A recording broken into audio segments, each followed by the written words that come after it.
Hey everyone, welcome to my channel. I feel like it's been a while. I was just live last week, but thank you to everyone who is joining. My name is Marissa Price. I am a social worker. I am an anti-oppression educator. And this channel is for Black women looking to get free of societal expectations and pursue the life of our dreams. So please subscribe. I always forget to say that, so please subscribe to my channel. I am in Stephanie Perry's YouTube challenge at the moment, so trying to get a little bit better about that. But welcome to everyone who's joining. Please feel free to introduce yourself in the comments, say hello. Thank you for being here. So the title of this live today is Prioritizing Our Pleasure to Resist Oppression.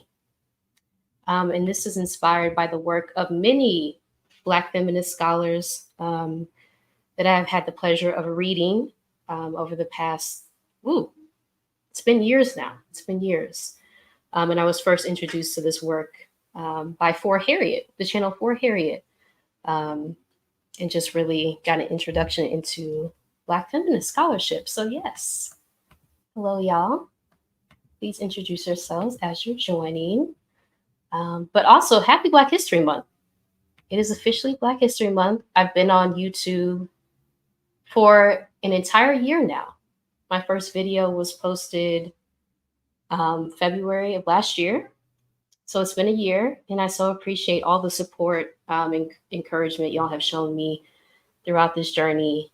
It has been a journey. It has been a journey, but I so appreciate it.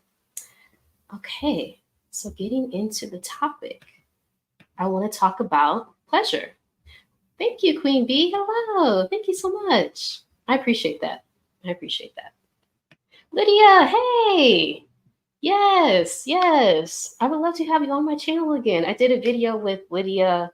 It's been a while now, but about living with a disability and the effects of long COVID, which I am a long COVID survivor. But yes, welcome. Thank you. Thank you. Ashley, hey, thank you. Congrats on your YouTube versary. Thank you. I truly appreciate that. Yes. It's been a year. It's been a year. And I didn't think anyone would watch my channel, but here we are, a year later. Yes. And I encourage anyone who's thinking about starting a YouTube channel, please start one, because we need to hear what you have to say. I feel like Black women have just taken YouTube to a whole different place with education, with knowledge, with resource sharing. And it's been so beautiful to be a part of, to see everyone's journey. So yes, I would encourage you to start a YouTube channel if you even have the slightest idea to do that. Yes. Super excited to catch the live. Thank you. Thank you. Yes, yes. We'll be talking about prioritizing our pleasure to resist oppression as Black women. Yes. Patty, hi. Good evening. Good evening. Thank you for being here. Yes, yes. Lavendula, yes. Hey, welcome. Yes. Lavendula has a YouTube channel. Lydia has a YouTube channel. Yes. I love that. That was such a lovely talk. It was. It was. Yes. Yes. If y'all are survivors of long COVID, if you've battled that, in the aftermath of that, not really having a diagnosis, kind of just the symptoms come on, going to doctor's appointments, no one really knows what's wrong. That is a whole thing. So yes, I talked with Lydia about that on my channel a few months back. Yes. Okay, y'all. So let's get into the topic area. So partially this topic was inspired by the book, Pleasure Activism, The Politics of Feeling Good, which is a book written by Adrienne Maree Brown. So I just recently started reading it and kind of been inspired by that, as well as Tosh Patterson had a really great interview on Stephanie Perry's channel last year about prioritizing our pleasure as Black women, which I linked in the description. I really enjoyed that. And I had a discussion with Dr. Catherine Sophia Bell. She is a Black feminist scholar in this area, but we participated in Rashida Dow's group coaching program and connected that way. And I got the chance to interview her on her work in this area. So that was kind of my inspiration behind this topic today. And also, I will be hosting a Galentine's Day event next week at the same time, next Tuesday. if you would like to attend, and I'll go ahead and link that. We got a banner here. Yeah. Yes, prioritizing our pleasure for self-preservation. This is taking place next Tuesday, same time, on Zoom, but it is specifically targeted, geared towards Black women and femmes, celebrating our beauty, celebrating our power, and the power that we have to choose and prioritize pleasure to resist systems of oppression, right? To humanize ourselves, even if these systems continue to dehumanize us at every turn. So, yes, I'm excited. Sia, hey, welcome. Welcome. Yes, I'm having an error with, there we go. Yes, welcome. Yeah. Okay. All right, let me get into my notes. All right, so I'm starting with an understanding, right, that Black women are dehumanized. In a white supremacist society that we find ourselves in, we didn't consent to live in this. So that's important to recognize. But we are dehumanized. So thinking about like even the 3/5 compromise, a compromise reached in 1787 over the number of seats that went to the northern states versus the southern states in the House of Representatives, right? This labeled Black people who were enslaved as 3/5 of a person. So we're already starting from that point of being dehumanized when we talk about things like pleasure. When you're not viewed as human, these things that are not like work related, right? Anything where you're not able to be viewed as a workhorse, which we're viewed as in a lot of these workplaces, in a lot of these institutions, is kind of pushed to the side when you're not viewed as human. And even talking about things like mental health, right? It's such a new topic to be talking about because, again, we were not viewed as human for all of this time.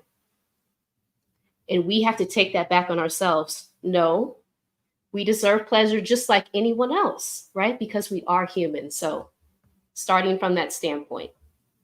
Yeah. Oh, thank you, Ashley. Thank you so much. Your channel has been the most impactful of all I'm subscribed to. Keep up the great work. It touched my heart. Thank you. Thank you. I so appreciate that. Yes. Yes. So just some questions, right? How does this play into how little we are taught about our bodies? As Black women, as Black femmes, how does this play into that? If we're not even viewed as human, if we don't even have control over our bodies, right? When we think about the institution of enslavement, how does this play into that? A lot of us are not taught about our bodies. We're not taught about how our bodies work, how our bodies function. And that power is kind of put in another person's hands, typically a man, right? When we think about heteronormativity, yes. Yes, hello, Alicia. Yes, hello and welcome. Yes.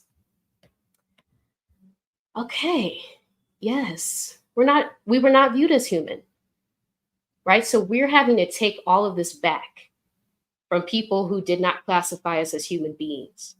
We had to fight for that recognition to be viewed as human. So starting from that standpoint, why these things are so new, why it feels like such a taboo topic a lot of the times, this is new. This is new because we were not viewed as fully human. So I'm starting from that standpoint. And what damage did that cause? To our psyches, right? Generational trauma is real, carrying generational memories that we've experienced through generations, talking about the transatlantic slave trade, right? Enslavement, all of the horrific things that we have experienced over centuries. How is this embedded into us to make us not even view ourselves as worthy of pleasure? So yes, starting from that standpoint. Yeah, so many of us are not taught how our bodies function. So we're scared and we're ashamed of our own vessels that we're in for our entire earthly experience. We're relying on others. We're taught to rely on others to know our bodies better than we do.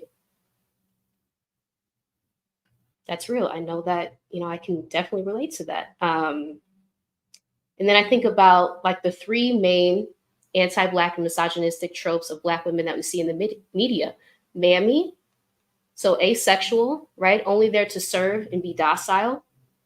Jezebel, hypersexualized. And Sapphire, right? The angry Black woman stereotype, also viewed as asexual.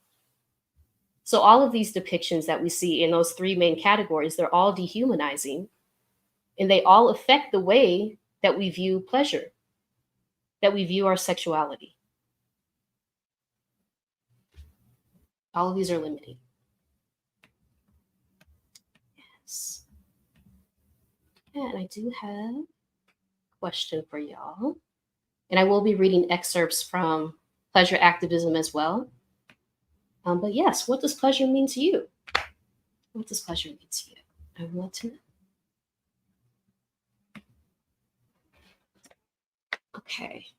I am going to read the definition of pleasure from Pleasure Activism by Adrienne Marie Brown. So pleasure is a feeling of happy satisfaction and enjoyment. Right? Pleasure activism asserts that we all need and deserve pleasure, and that our social structures must reflect this. In this moment, we must prioritize the pleasure of those most impacted by oppression. Pleasure activism is about learning what it means to be satisfiable, to generate from within and from between us an abundance from which we can all have enough. Yes. And a quote from Brittany Cooper that I'll read again in Pleasure Activism: "There is no justice for Black women without pleasure." And Brittany Cooper is also a leading Black feminist scholar in this space. So yes.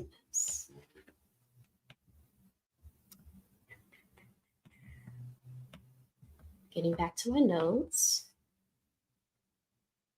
Freedom to experience pleasure. Thank you, Tia. Yeah, freedom to experience pleasure. Yes. Let me put the banner back up. Oh, it is up. Okay, yes. Okay.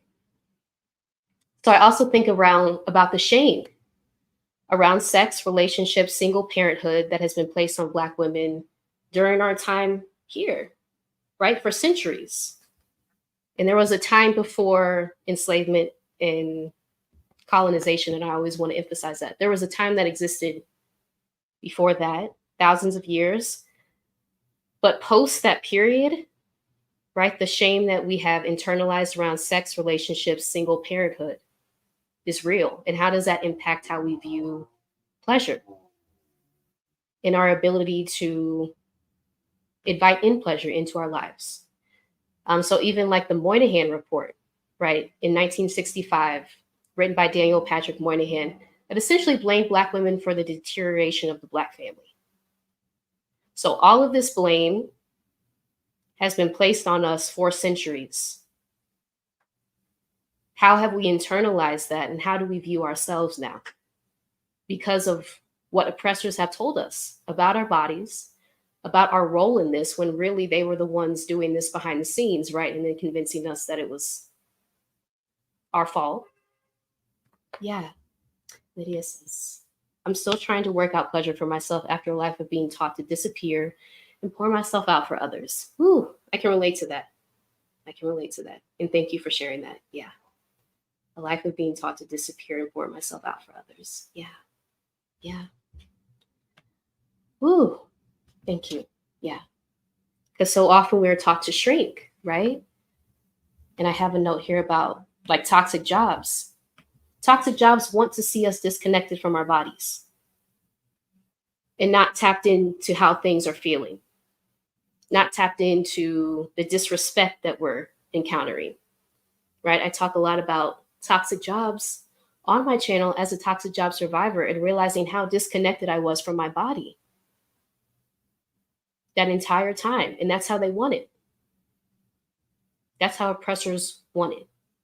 They don't want us tapped into our body. So that's real. That's real. Yes. Ashley says, definition: that I operate beyond the judgments of societal, parental, and cultural expectations and prioritize my own desires. Ooh, that's a great definition. Yes. That I operate beyond the judgments of societal, parental, and cultural expectations and prioritize my own desires. I love that. Yeah. Being taught to disappear. Good description. Yes. Ooh, that is so real. Lydia. Yes. Being taught to disappear. Ooh. Yeah. Yeah. And we often have had to shrink, right, to be safe. So these are very real things. But how do you come out of that? Right? And even talking about trauma. Trauma affects the brain so much that you still are in that moment, even if you're out of it physically. So we're still feeling like we have to shrink. We're still feeling like we can't take up space as adults, right? When we're out of these environments.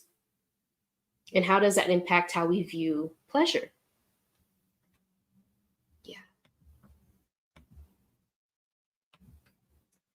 So I'm also thinking about misogynoir, right? That we see all over this culture, telling us which way to be, which way not to be.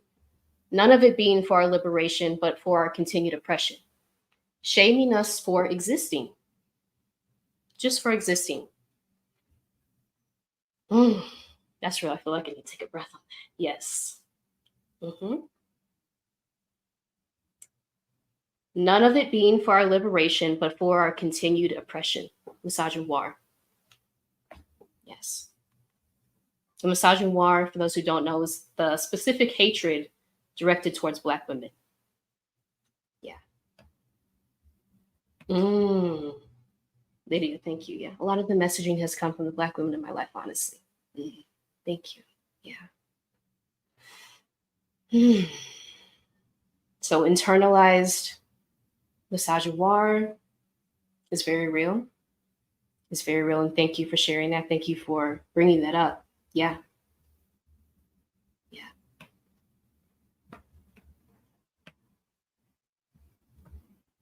And I think it was a discussion on Dr. Kamani's channel a few days ago about how we recreate what we experience with each other, the cycle of victimization. So what we encounter in the world from people who seek to oppress us, we then turn that inwards on the people who are closest to us. That's very real. That's very real.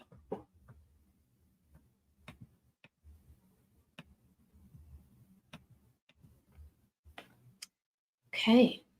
Yes. So I also think about, right, colorism, texturism, featureism, stemming from white supremacy that tells us to be closer to whiteness is to be more beautiful and therefore more worthy of protection, support, and how that impacts pleasure, right? That has to be mentioned. Yeah. So the greater forces of white supremacy that are creating all of these dynamics that we're surviving all the time. How does that impact pleasure?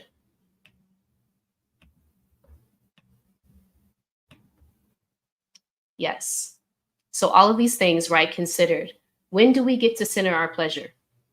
Surviving all of these things, thinking about the historical context, the constant dehumanization through law and through society. How do we center our pleasure? How can that be an act of resistance against these forces that we're just trying to survive, that don't view us as human? How can we view ourselves as human anyways, despite that?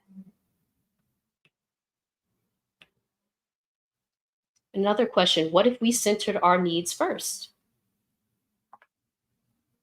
What if we centered our needs first?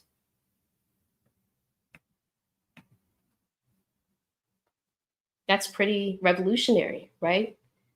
Given these forces, and I'm going to talk about intersectionality in a second, but prioritizing our needs.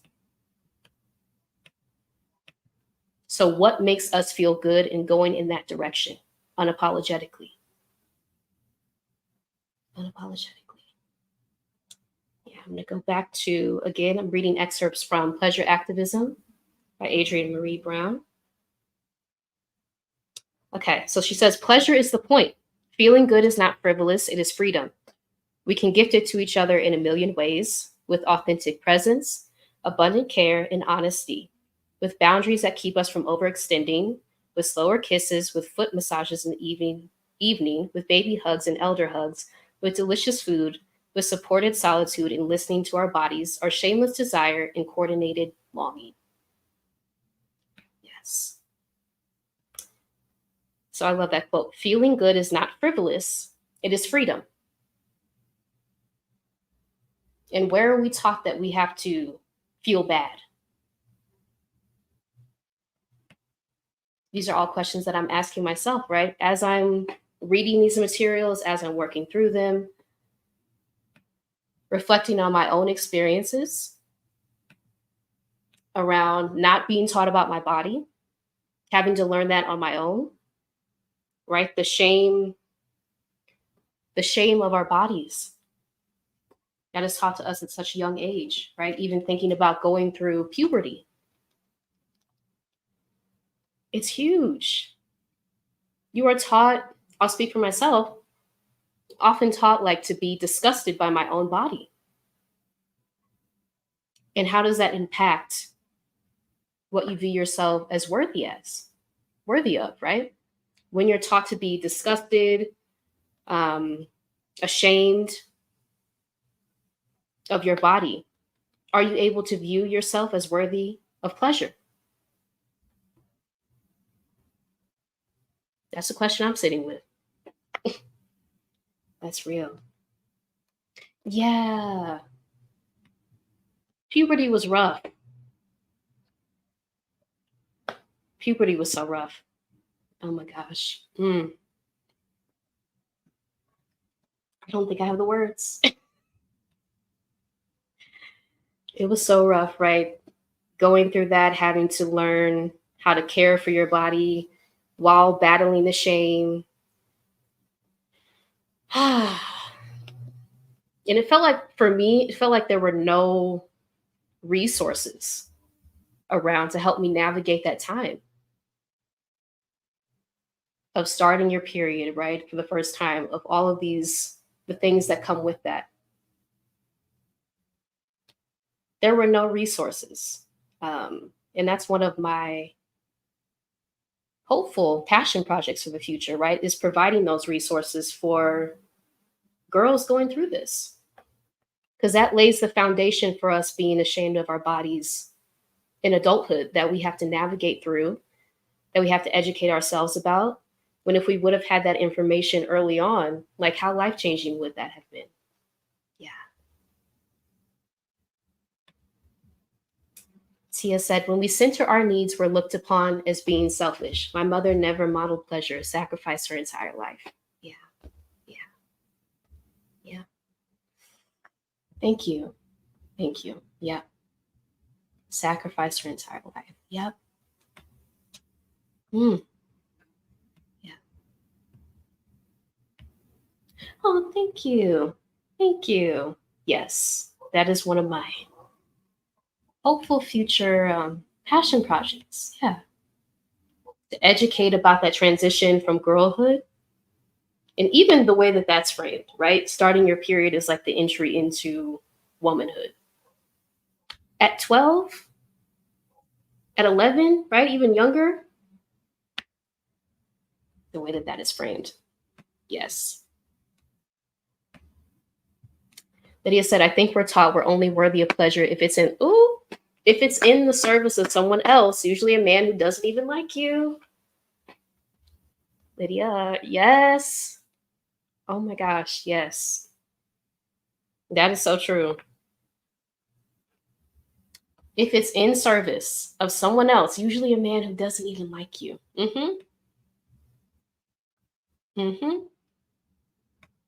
That part. Yeah.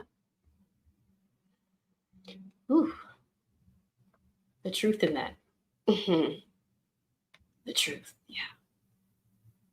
Yeah. That is so true. That is so true. Okay. Getting back to my notes. We can seek out things that make us happy, that bring us joy, that make us smile. We're reclaiming our full humanity by doing that, right? So we're humanizing ourselves by seeking out things that feel good and going in that direction, right? And even going back to toxic jobs. If we were connected to our bodies, right? If we were pleasure centered, how many of us would more readily leave environments that are harming us? because we're tapped into what feels good, and immediately we recognize this doesn't feel good.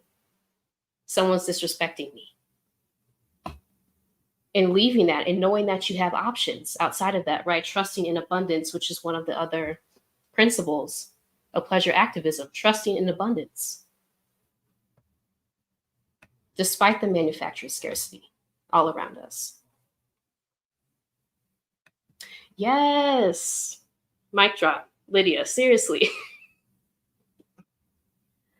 That was a whole mic drop. Yes. Yeah. Yeah. Yeah. Danielle elevates. Hello. Yes. I'm not sure I have a relationship with pleasure. I tend to hide when things are joyful or bring me pleasure, joy. This conversation has me feeling all types of ways. I don't know how to explain. No, you're good. You're good. I get you. I get you. Yeah. I tend to hide. Yep. When things are joyful or bring me pleasure, joy. Yep. Can relate. Can relate to that. Yeah. Mm-hmm. Pushing away those things, right? Because it's scary. In the past, it might not have been solid when things brought you joy, right? It may have been stripped from you, taken from you, not stable. And so when those things do come in, when you're out of that environment, you kind of fall back into that pattern of not trusting it. So you push it away. I completely get that. And that makes complete sense. Mm-hmm. Yeah. No apology needed. I got you. I got exactly what you were saying. Yes. Readily leave harmful environments. It's true. It's very true. Yeah. Yeah. And again, not putting the onus on us to have to take responsibility for that, because it's the people who create the environments, that's their blame to carry. But if we are able to recognize how things feel when we do find ourselves entering into these environments, we have the power to leave, trusting in that. Trusting that in the abundance, right, of other opportunities, of other spaces that feel good. Leading with that, how does that change things? What feels good to you? And that requires you to be right in your body, re-embodiment, because so many of us live up here because we're taught that from such an early age, right? To prioritize logic. Does this make sense? Rather than tapping into how does this make me feel and going towards that. So pleasure activism really incorporates that principle of re-embodiment. Yeah. All right. So these systems are trash, right? These systems that we live in, they're trash. I think that has to be said. And the more that we see things deteriorate around us, doesn't mean that we have to deteriorate with them. We reclaim our humanity when we center our pleasure, right? So even if we see everyone around us, all of these systems telling us that we're not human, that we're not deserving, it's like, okay, keep that message over there, but I'm keeping this for myself. I'm telling myself that I'm worthy and deserving of pleasure in all areas of my life. And I'm actively pursuing that. You don't get the power to tell me that I'm not deserving of that, because your interest is in denying my humanity. And I'm not going down that route. Thinking about what serves you, right? What feels good to you? Putting the arrow pointed back to you. What feels good to you? And it's really that simple, but because we are socialized in a society that tells us to leave our bodies, right? Stay in our heads, not really tap into how things feel. That requires a lot of unlearning, even though it's so simple. How does it feel? Does it feel good? Getting to that point of even recognizing what feels good requires so much unlearning, so much educating yourself, right? Knowledge seeking as an adult, shedding the things that you've learned that were never meant to serve you, but were meant to oppress you. Yeah. Thank you. Thank you. Appreciate the claps. Yes. Yeah. Tia. Yeah. You feel unworthy. That part. Yeah, that's real. Feeling unworthy of pleasure, of goodness, of joy, right? Of all things that feel good. Feeling unworthy of those things. And why? What are the roots of that? Thank you. Yeah. Ashley said, I think this conversation complements our self care trainings as disconnection from pleasure impairs the various dimensions of self care. Yeah. Yeah. Yeah. Self care trainings. Yep. A huge part of self care. Yep. Disconnection from pleasure impairs the various dimensions of self care. I completely agree with you. Yeah. Completely agree with you. I'm going to put in Sarah. Hey. Hey. Good to see you here. Yes. I'm going to put in a link to. I'm hosting an online gathering next Tuesday at this time, prioritizing our pleasure for self-preservation. And this is at 8 p.m. Eastern, 8 to 9 p.m. Eastern, specifically for Black women and femmes, right? Prioritizing our pleasure for self-preservation, a Galentine's Day gathering for Black women and femmes on Zoom. But you can register there, and you can also send me an email if cost is an issue, because I don't want this to be cost prohibitive.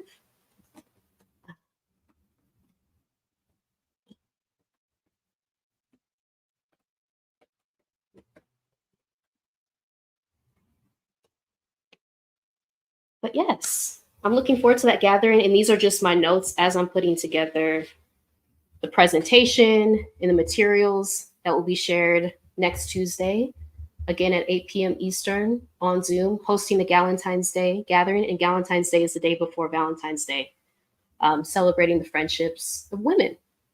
So yes, I'm excited about that. And these notes, again, are what I am basing my presentation, my materials on for next Tuesday. So I'm excited. I'm excited. Yes, I also wanted to share Afrosexology. And Afrosexology is an organization dedicated to providing education, resources, specifically for Black people reclaiming our pleasure, right? Reclaiming our sensuality. We know that through centuries of bondage, oppression, enslavement, that is radical. That is radical. So I'm putting their website in the chat too. Yes. And just to read a few excerpts from their website. Pleasure is your right. Pleasure is your responsibility. Pleasure is your resistance. So that is from Afrosexology, created by Delisha and Rafaela, who actually graduated from the same graduate program in social work as I did, which is really funny. But yes, pleasure is your right. Pleasure is your responsibility. Pleasure is your resistance. Yeah. And also on their website, right? Liberation, the concept of liberation tied into pleasure. As we move towards Black liberation, we believe that reclaiming our bodies is an act of resistance in a system designed to alienate, control, and destroy us. We see reclaiming body agency as important as economic, social, and political agency. For us, liberation is desire work, and through sexual liberation, we can discover our desires for our bodies, relationships, and world. So I thought that was so powerful, right? Weaving in liberation to pleasure activism, pleasure, reclaiming our pleasure, prioritizing our pleasure, to resist systems of oppression, refusing to dehumanize ourselves. Refusing, yeah. Okay. Thank you so much. Thank you, Daniela. I appreciate that. Yeah. Okay, have another question. How can you incorporate more pleasure into your life? Right.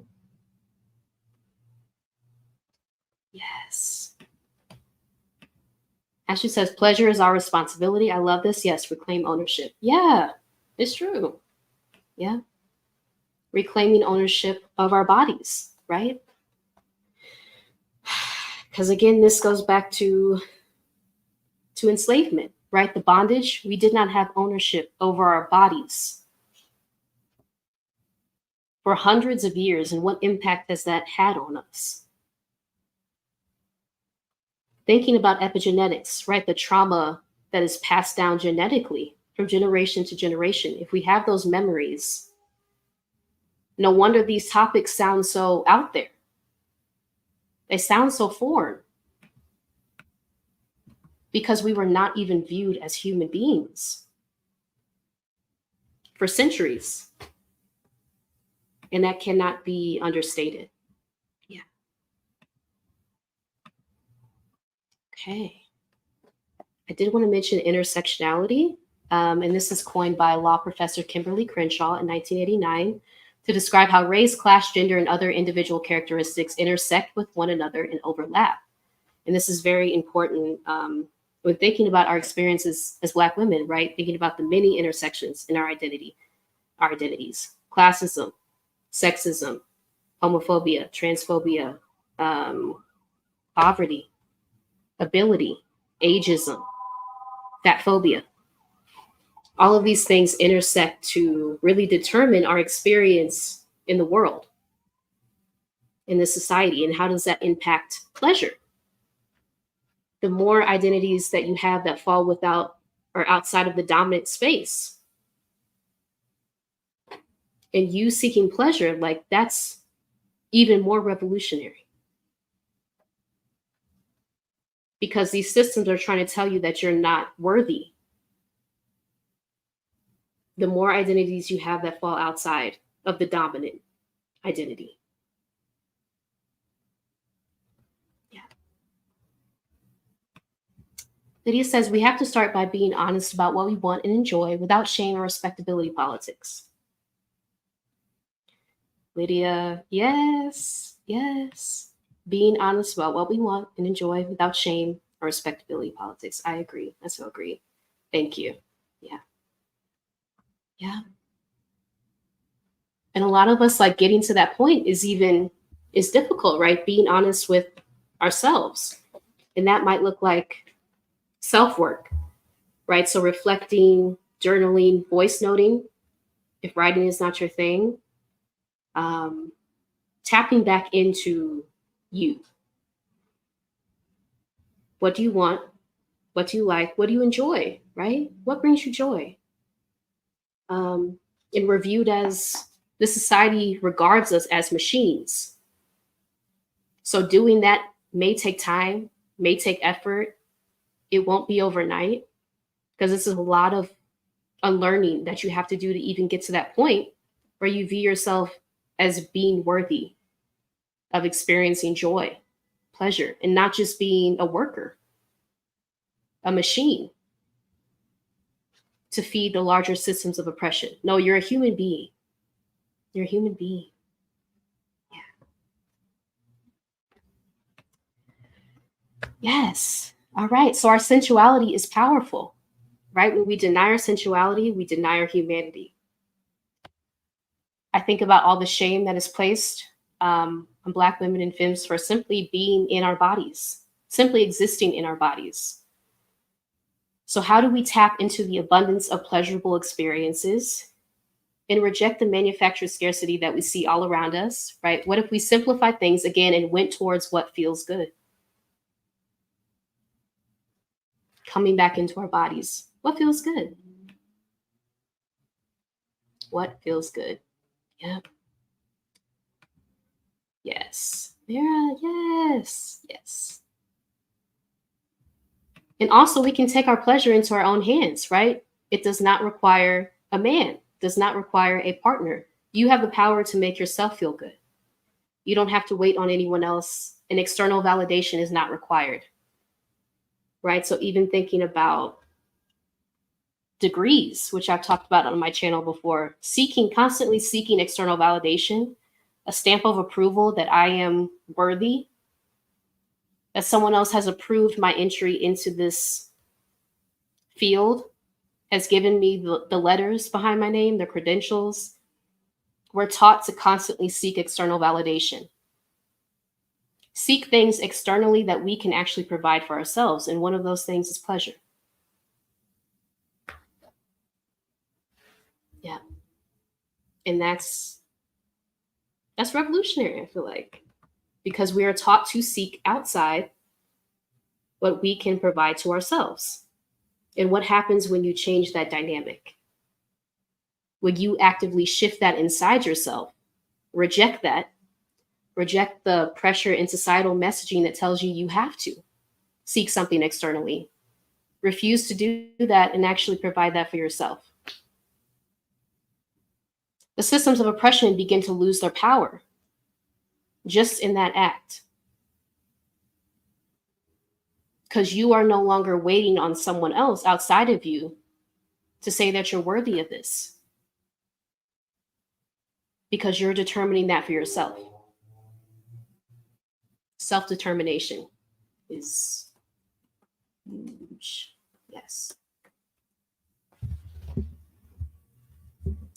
And also, right, coming from a social work perspective, thinking about asset-based qualities versus deficit-based, right?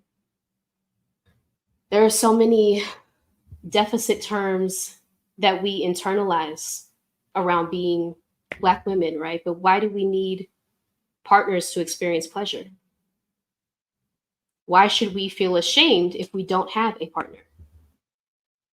If we're not married? How can we find pleasure in everyday situations, in everyday interactions, in community connections? So shifting that on its head, all of this, the vitriol really that is thrown at us, thinking about the Moynihan Report, right? All the way back in 1965, which essentially blamed Black women for the problems caused by systems under white supremacy. And we have internalized a lot of that messaging, right? But what if we rejected that? And what if we viewed our lives in an asset-based way instead of a deficit-based, as we're taught, of all the things we lack? What about all the things that we have access to, that we contribute to the world? Yeah.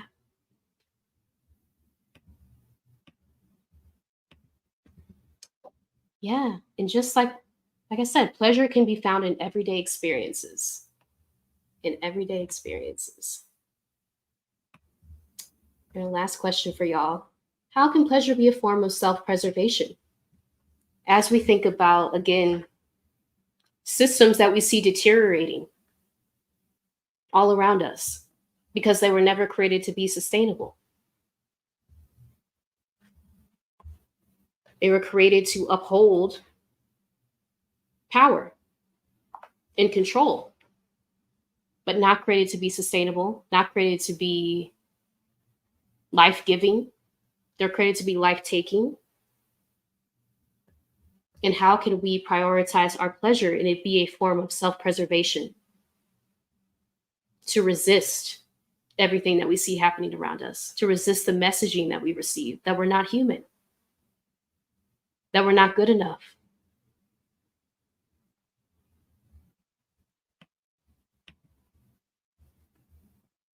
These are all questions that I'm sitting with. I have the answers to none of them. I should make that clear. But these are questions that I'm just sitting with, right? And reflecting on, thinking about the power of pleasure, of going towards what feels good, and how that really challenges so much of the messaging that we receive, that we're not worthy of good things. What if you sought out what makes you feel good purposely, right? Intentionally? You are pushing back against that messaging. Just in that. Just in that. All right, I'm going to read another excerpt from Pleasure Activism, again by Adrienne Marie Brown. Find the pleasure path for your life and follow it. Let it reverberate healing back into your ancestors' wounds. Let it open you up and remind you that you are already whole, Let it shape a future where feeling good is the normal, primary experience of all beings.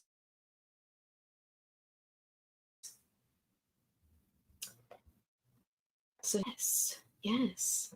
There we go. Okay. Mara says yes, yes. I keep saying yes because this is how I'm feeling and realizing, wow, this live is right on time. Oh, thank you. Thank you. I'm glad too. I'm so glad. Y'all, when I tell you I was nervous for this topic, whew. So I really appreciate that. I really do. Yes.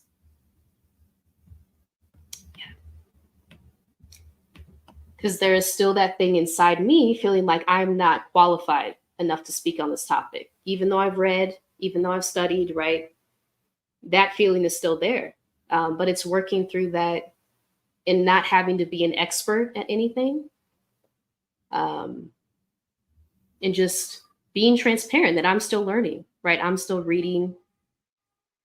None of this is, yeah. Oh, thank you. Thank you. Thank you. I appreciate that. But yes, y'all, again, I am hosting a Galentine's Day gathering next Tuesday at 8 p.m. Eastern, prioritizing our pleasure for self-preservation, a Galentine's Day gathering for Black women and femmes, centering and celebrating Black women's pleasure, providing a safe and inclusive space where we can come together to tap into the power that our sensuality holds through education and community knowledge sharing, right? Because we also learn so much from each other in these communities. Everything that you've shared tonight, I am also learning as well as I'm sharing what I have already learned. I'm still learning from what you're sharing. So community knowledge sharing is huge. Yes. Ashley said, this topic is central to being fully human. Thank you for discussing publicly. Oh, wow. Thank you. Central to being fully human. Mm-hmm. And you're welcome. You're welcome. I so appreciate that. Yeah. Yay. I'm excited. I'm excited. Yes. Yes. Next Tuesday at 8 p.m. Eastern again. Online Galentine's Day gathering, prioritizing our pleasure for self-preservation. Yeah. Yeah. Just looking through my notes here, make sure I didn't miss anything.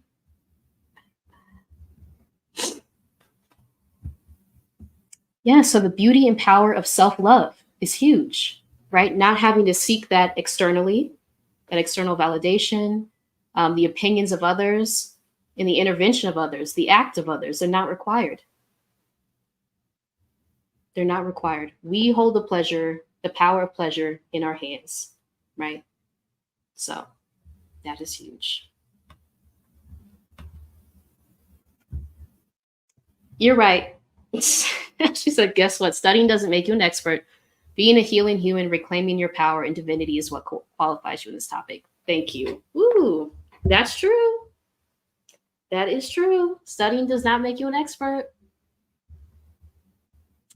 Got some thoughts about that? Yes. Uh-huh.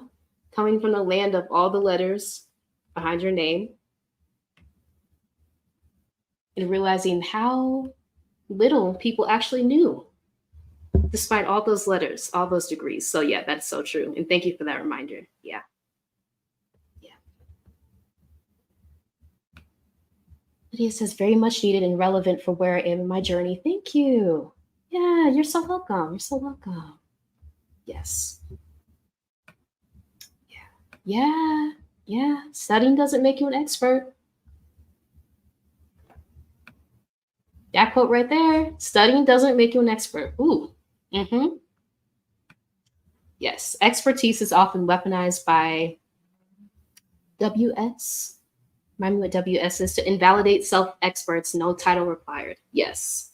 Oh, white supremacy. Yes. Expertise is often weaponized by white supremacy to invalidate self. Experts, no title required. Yeah. So true. That's so true. That is so true.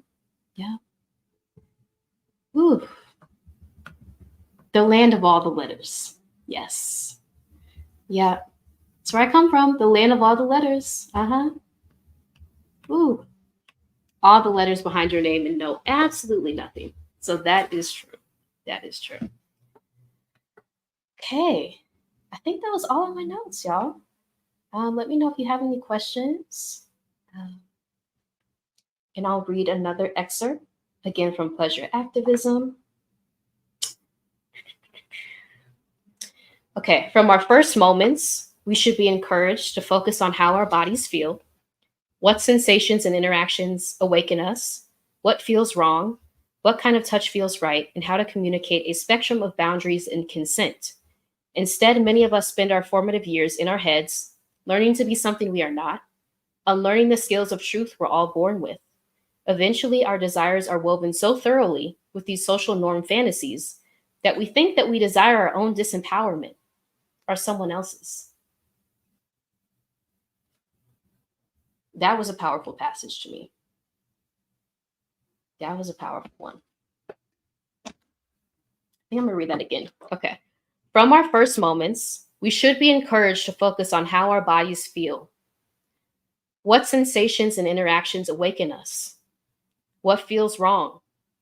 What kind of touch feels right? And how to communicate a spectrum of boundaries and consent. Instead, many of us spend our formative years in our heads, learning to be something we are not, unlearning the skills of truth we're all born with. Eventually, our desires are woven so thoroughly with these social norm fantasies that we think that we desire our own disempowerment or someone else's. Ooh. Yep. Powerful. Yeah. Maya, hi. Just dropping in. Can't wait to watch the replay. Oh, yes. Thank you for dropping in. It's so good to see you. Yes. Yep. That passage right there. Mm-hmm. Yeah. Absolutely. Yeah. Okay, one more.